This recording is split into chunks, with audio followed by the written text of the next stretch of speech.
Nimekuja sawa kutokana na sintofahamu iliyotokea jana. Sisi ni mashabiki wa mpira.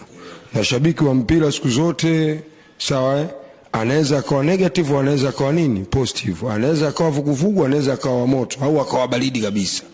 Sasa Simba hatujazoea maisha tunayopitia msimu. Tabu hatujazoea, especially katika mashindano ya kimataifa. Ligi ya ndani it's okay, lakini sio kimataifa. Kimataifa sisi ndio ilikuwa kichaka chetu. Lakini mwisho wa siku msimu huu misimu 7 nadhani sasa hivi mfululizo tunaingia makundi, tumezoea tunafuzu. Bila shaka yoyote hata itokee sintofahamu aina gani lazima tufuzu. Lakini msimu huu ngoma imeshindikana. Mechi na Experience di Tunis tumeianza vizuri, dakika 45 za kwanza tumepata goli 2, lakini mwisho wa siku jamaa amerudi amefanya comeback na bado kidogo tu tufungwe. Ile hali ilitustua. Sawa, tukawa hatujui sasa tushike wapi, mchawi nani, umeelewa bwana? Ndio ikabidi katika speculation zetu tukaja tukaupata ufafanuzi huu ambao tuloupata, ambao jana tukafikia mwafaka kwamba tumekutana na upande huu, sasa tukutane na upande huu. Huu upande wa pili ukawa mgumu sana kupatikana.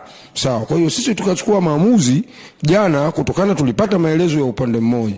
Lakini jana ile baada ile sintofahamu kutokea, sawa, na mwenyekiti wa bodi kutoa ile taarifa kwa umma, umeelewa bwana? Sasa pale ndio ikabidi sasa hata na wao wasuke, watoe tena, watafute na watupe taarifa zilizokuwa rasmi.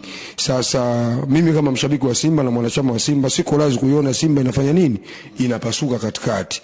Sasa Simba inatakiwa irudi, tuwe kitu kimoja, tuwe na nguvu moja. Yaliyopita Sundere, sawa, kuna ligi inaendelea, kuna mashindano mengine yanafanya nini, yanaendelea. Sasa ili turudishe Simba yetu lazima turudi katika mstari uliofanya nini, ulionyoka.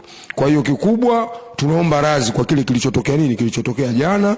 Sawa, ni jazba zilizotuzonga kutokana na aina ya matokeo tuliyopata kwa msimu huu na maendeleo ya timu yetu, na kutokana na maelezo tuliyopata kutoka upande mmoja, upande wa pili tulikuwa tujafanya hatujaupata. Kwa hiyo tunaomba radhi kwa kile kilichotokea jana, na tuko pamoja na mwekezaji wetu.